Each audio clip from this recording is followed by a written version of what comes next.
If you're ever near Twin Falls, Idaho, you should go to Craters of the Moon State Park. It's a former lava flow that hardened up and now has all these passages, underground passages that you can crawl through, little caves, things and whatever. Most of them are huge. Most of them are really quite big. You can walk around and it's kind of cool, all these old cavey things, but there are some.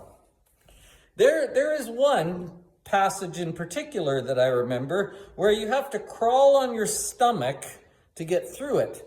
And it constricts you so much that you can barely get your shoulders through, and the rock is scraping on your head as you crawl on your belly. It's really narrow.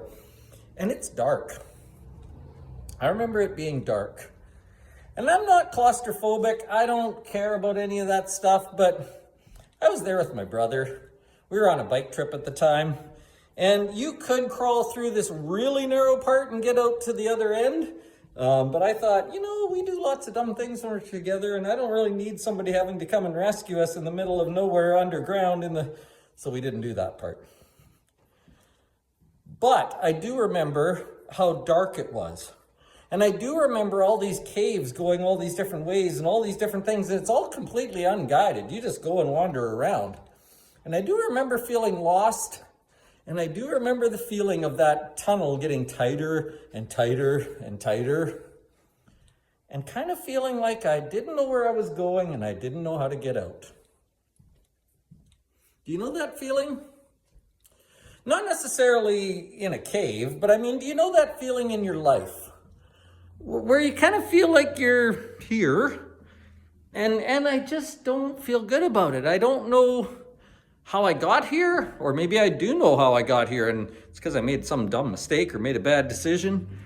Anyway, you're in a situation where you don't know how to get out. You don't know which way to go next. You're lost. You don't have any. It's easy to become discouraged. It's easy to despair and think, I don't think this is ever getting any better. What I want you to know, and what we're going to talk about in the sermon this week, is that there is a very, very, very fine line between feeling like I don't know how to get out of this and I'm at my wit's end and I don't think it's going to get better. That sort of despair. There's a fine line between that despair and the hopefulness that says it's going to be okay. Everything's fine. We can deal with this. It'll be all right. This isn't it. The line between despair and hope is very, very thin.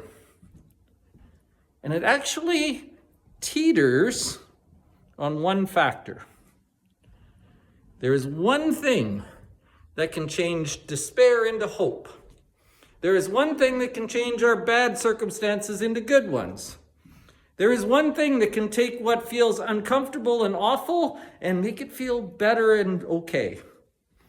There's one thing that can make us go from feeling like I can't go on to it's going to be fine. We're going to talk about that one thing this week.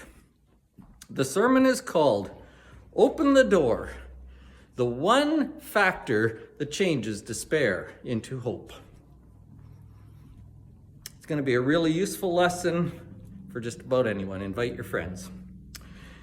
Just a quick reminder again, I sent out an email about this earlier, but remember we are going into a summer schedule for this summer. There's lots of people away. I'm going to be away. We're not doing Bible study or Sunday school for the months of July and August. We will pick those up in September. Sunday school classes are already arranged. I'm going to be teaching the book of Acts in September. Don't worry about that part. We will do that. But for the summer, we are meeting at 11 o'clock. That's our start time. And we'll gather then and visit and do all the other things we normally do. It's going to be a great Sunday. I'm really thinking this sermon's going to be helpful. We'll see you there.